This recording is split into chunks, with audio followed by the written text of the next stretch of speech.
My sweet shapy children, I am Bins, and you are watching a new episode in the BRESTMAM series. Welcome! We're 6 episodes in meanwhile, and I estimate that we're about halfway, so I wanted to quickly touch bases with you and ask if you're still having a good time. If not, I apologize, but this game is not all fun and... Well, I was about to say fun and games, no pun intended. Sometimes you just need to grind through some tough rocks if you want to reach your goals. And our goal is a seamless TMAM decoder. So fair warning, rocks incoming, and we're gonna grind through them. Nah, I'm just kidding. I hope you will have fun with this episode too. There will be a lot of interesting things in it. But I do predict that it'll also be challenging. You know, for your brain hole, your think box, your thinky device. So let's recap what we've been building towards. Episode 1, Introduction and Mods. Episode 2, Overview of the Production Factory. Episode 3, The Weakest Link in the BRESTMAM Decoder. Episode 4, How we plan on fixing it. Episode 5, How I decided to introduce the concept of multiplication into the wiring. Episode 5 ended with us having compiled a list of shape codes that represent products. Products not as in purchasable goods, but as in the result of a multiplication. Multiplications that represent the cycle times of the individual float pieces. And now that we have those values, we need a pulsator device to load them into. And that's what we'll have a look at today. I've come with a fun little term again because apparently that's what I enjoy. And our pulsator device, I will call that the round trip cycler, or RTC for short. So just to recap, the round trip cycler, RTC, is a device that should send out pulses at specific intervals based on the amount of quadrants we find in the input shape, and that notably should be able to differ in length from each other. That'll be the hard part. The intervals between the pulses aren't going to be equally long. Our previous episodes built up to that, right? The device should be capable of emitting a starting pulse and then, for example, the next one 3 ticks later, then 2 consecutive pulses, then another one 4 ticks later, and so on. So how are we gonna get that done? Swallow whatever food you were chewing and fasten your seatbelt. We're going for a ride. And for the occasion, I've even made a schematic of what our machine will look like, because otherwise even I am going to lose it. Alright? So here we go. This thing is a representation of the cyclers that I've been working with so far. The blue thingies represent the write enable memory cell unit that comes with wires plus. The yellow arrows represent the places where we load up our values. And as for the rest of the details regarding how such a cycler works, we've covered that in the BRESTMAM series.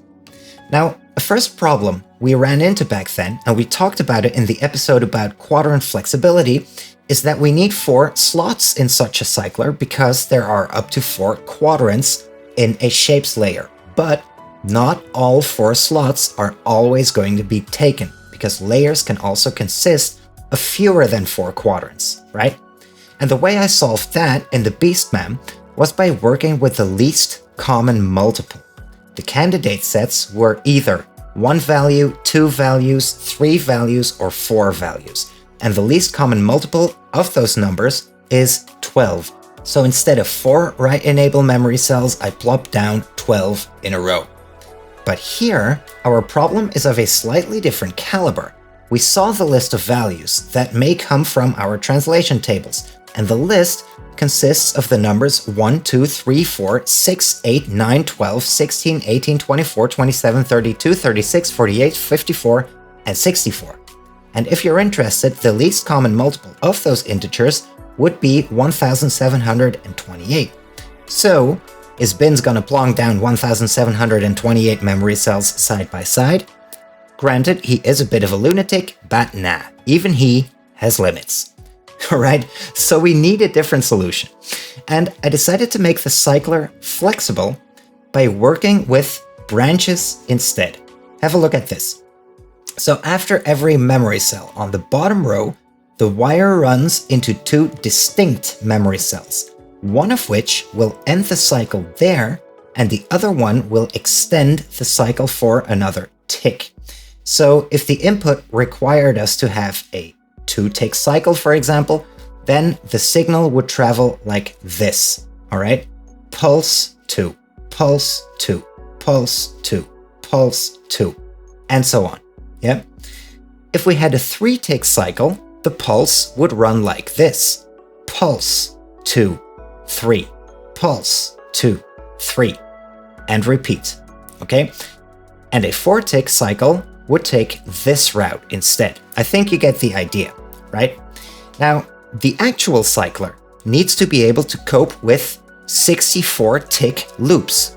But those are a bit too long to fit on screen, so I'm gonna just ask you to use your imagination, okay?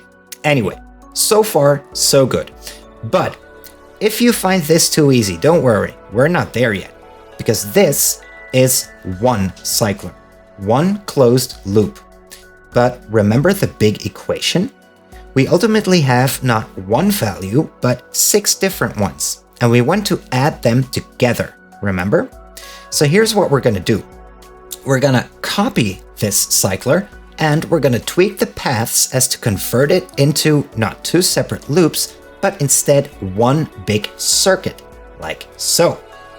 And now, if we want a 4-tick cycle plus, let's say, a 2-tick cycle, we could set up the pulses path like so. Pulse 2, 3, 4, 5, and 6. And repeat. And if we now extend the output wires and make sure that there is no feedback, we can connect them with one another and output that to the flow type selector. With that system, the flow type selector would now get a pulse after 4 ticks, then after 2, then after 4 again, then after another 2. Pretty cool, am I right? Now, if you still find this too easy, don't worry, because there's more. Let's provide some more space in our schematic, because we're gonna need it. The next thing we'll need to think about is this. What if there is only one value? I don't think I've explicitly mentioned this yet, but we won't always load up all of the 6 flow type values into this machine either. Sometimes it doesn't make sense to check all flow types, and in those cases, we want to keep the pool of candidates as reduced as we can, right? So we need a solution for that too. If there is no value in the next cycler, I want to close the loop in the current cycler. So let's provide some more space because we're gonna need it. So we need a connection between the bottom cycler and its own input wire, just as was the case in the beginning. Now, in order to avoid feedback, this needs to be a one-way system. So we make it one. And then we'll provide another memory cell to the wire that goes up as well, because symmetry. Good, cool. Next problem, well, we've added an extra tick to our system. This loop now consists of 5 ticks instead of the 4 we actually want. The solution? We shorten every cycler so that it looks like this.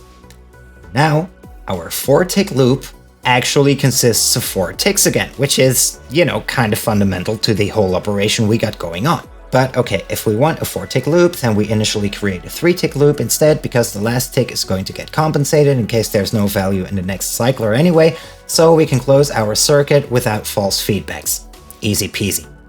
Now, if that was too easy for you, don't worry, because there's more. What if one of our values is a gray circle? The gray circle, if you remember, represents a 1-tick loop, which is something our system can't currently handle. If you count the amount of memory cells in our schematic, you'll see that a pulse originating in the bottom left will need to pass by at least 2 memory cells before it reaches the top cycler. Luckily, in practice, it turns out that if that's the case, then there must always be a next value. So at least we don't need to worry about a 1-tick cycle needing to loop into itself. Now, let's provide some more space in our schematic because we're gonna need it. What I'm gonna do here, for cases where we need a 1-tick loop, is create a short track. capable of sending the pulse straight to the next cycler within 1 tick.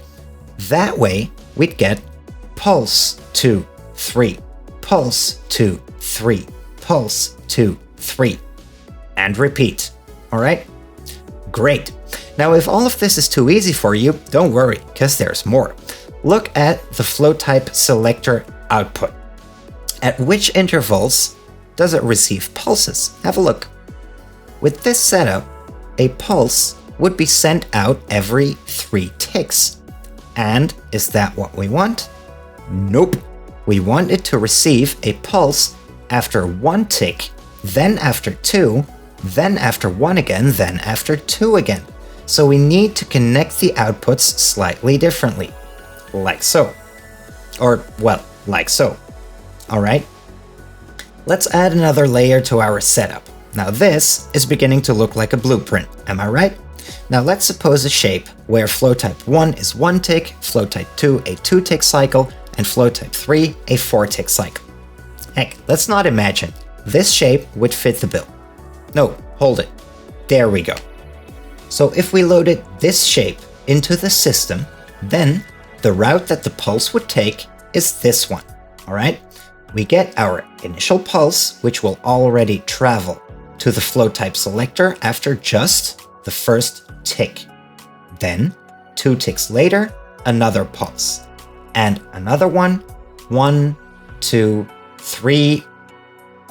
Oh, I forgot something. There we go. So another one, 1, 2, 3, 4 ticks later, another pulse. And the cycle repeats. Not only that, but the last line is then also connected to the next clock, which will receive the signal to move its signals forward 1 step. Isn't that majestic? Now, what this schematic doesn't show yet is how we bring our cycle values into this system, because they are going to determine which branch the pulse signals will take in these places.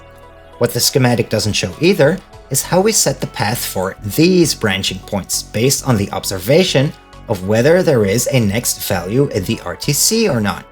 The schematic also doesn't show the measures taken to prevent that when we insert the first pulse into this system, it doesn't trigger the second clock. It's not supposed to at that point. The schematic doesn't show how we bring said pulse into the system to begin with, nor does it show the mechanism in place to make sure the RTC can be reset completely, because in order to do that, we need to temporarily disable the mechanisms that fix the course for the pulse and instead send in a separate pulse that will enable all of the memory cells together with a jam signal to make sure they're all cleared. But you know, it's not like I lost the last shred of sanity I had left in my body doing this or anything. So anyway, here's what that looks like in the game. I know, right? And you thought the schematic was bad. But anyway, let's try to recognize the things we just saw within this wiring setup. Alright? So at the bottom, we see this green wire right here. That green wire will receive the tick length code, and it will thus be in charge of determining where the path will stop moving rightwards and loop back around instead. This green line is laced with comparing units, one for each value in the huge list we discussed last episode, and each of those comparing units is connected to an XOR gate. The XOR gate is the switch that determines whether a pulse will continue rightwards or move up instead. If you look at the comparing unit for the yellow circle, for example, you'll see that there is no match with the input because our input currently is a green circle, and therefore this XOR gate is set to 1. Now, if we enable this cycler, which is done by means of this blue wire right here, then the XOR gate will cause a signal to be passed onto the horizontally laid out memory cell. For the green comparing unit, on the other hand, there is a match. There, the XOR gate is set to 0, and so instead, the 1 signal will be passed through this transistor, thus enabling not the horizontal, but vertical memory cell. So when the pulse that's currently retained on this green wire right here, when it is allowed to move along, it will go a step to the right first because of the state of the yellow comparing unit, and then it will move upwards and loop back around because of the state of the green comparing unit. Alright? Then let's have a look at this. We discussed that the cycler must be capable of looping back around on itself when not all 6 flow types have values for them, remember? Well, that's what this little setup is in charge of. When there is a value, like there is now, then when a pulse comes, it will be guided into this memory cell, whose output is connected to the next cycler. If an input isn't given for the next cycler, then this NOT gate will make sure that the signal is passed into this memory cell instead. That memory cell's output connects to the initial pulse line, thus closing the loop and starting the cycle over. And then finally, let's look here. There are 2 edge detectors next to each other, and we'll talk about the falling edge detector, which is the left one, first. The falling edge detector will trigger 2 consecutive pulses on the orange wire, and that's the reset wire. This means that if we remove the value from the green wire, we'll erase the contents of all of the memory cells. So let's have a look at how that works. I'm going to go scoot slightly to the left, and I'm going to interrupt this wire right here. And now we see that the falling edge detector right here, it will trigger and it will send 2 consecutive pulses onto this orange wire. And this orange wire, for every piece of green wire, is connected to a constant signal that for 2 ticks will emit both a 0 and a 1. And that will jam the value like so. And at the same time, all of the right with a W inputs for all of the memory cells will also be enabled, and that will effectively clear all of the memory cells. All right. Now, when we load a new value into the system, then the rising edge detector right here will be triggered instead. And it will be in charge of loading that first pulse into the system and storing it there. So let's have a look at that too. I'm going to reconnect this wire, and then in very slow motion, we will see that this rising edge detector is triggered, and we continue. 1 tick, 2 ticks. In the meantime, we've already resonated with this comparing unit right here. And now you see that this wire is triggered, and at the same time we will be sending a pulse onto this wire right here. And then 1 tick later, that is where this value is now stored. This is actually the first step in our process, actually the first slot in our cycler. This is actually the last one. Confusingly, right? This is the first one, and this is where it will be stored until we receive a new input. So for the occasion, I connected this wire right here. Okay.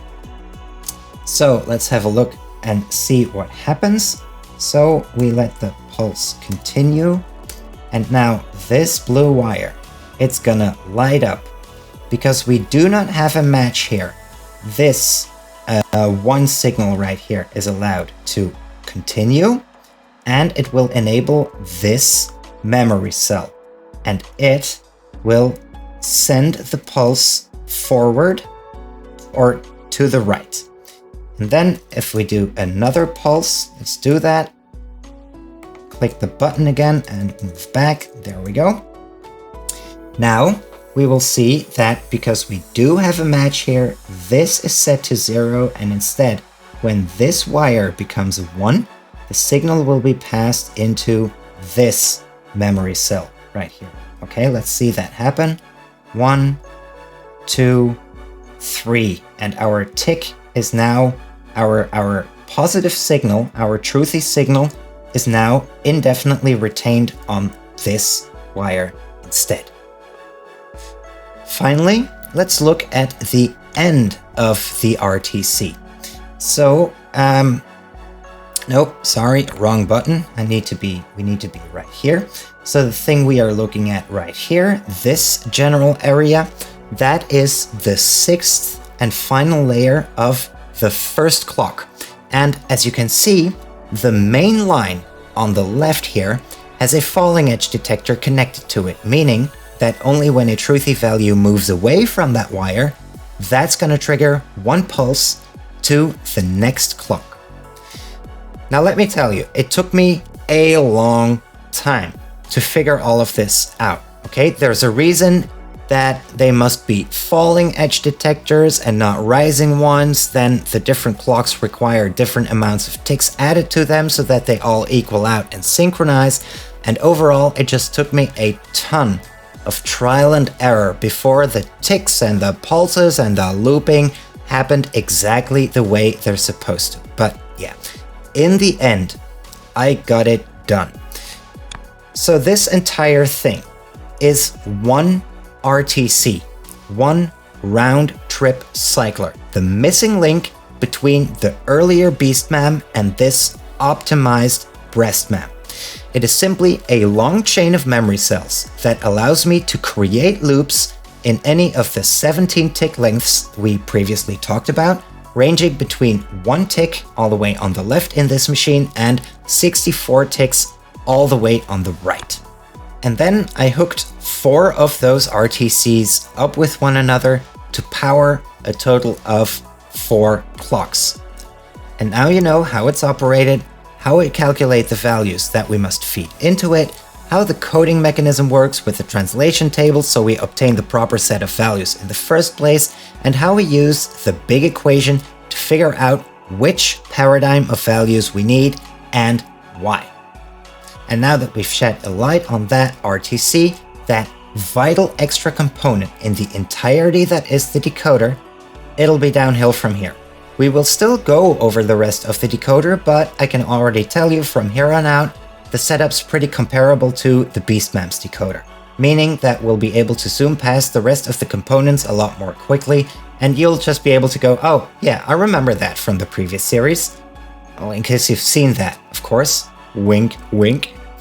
My viewers, my shapey friends, thank you for having tuned in, and see you soon in episode 7. I've been Binz. Have a great day. Take care. Bye-bye.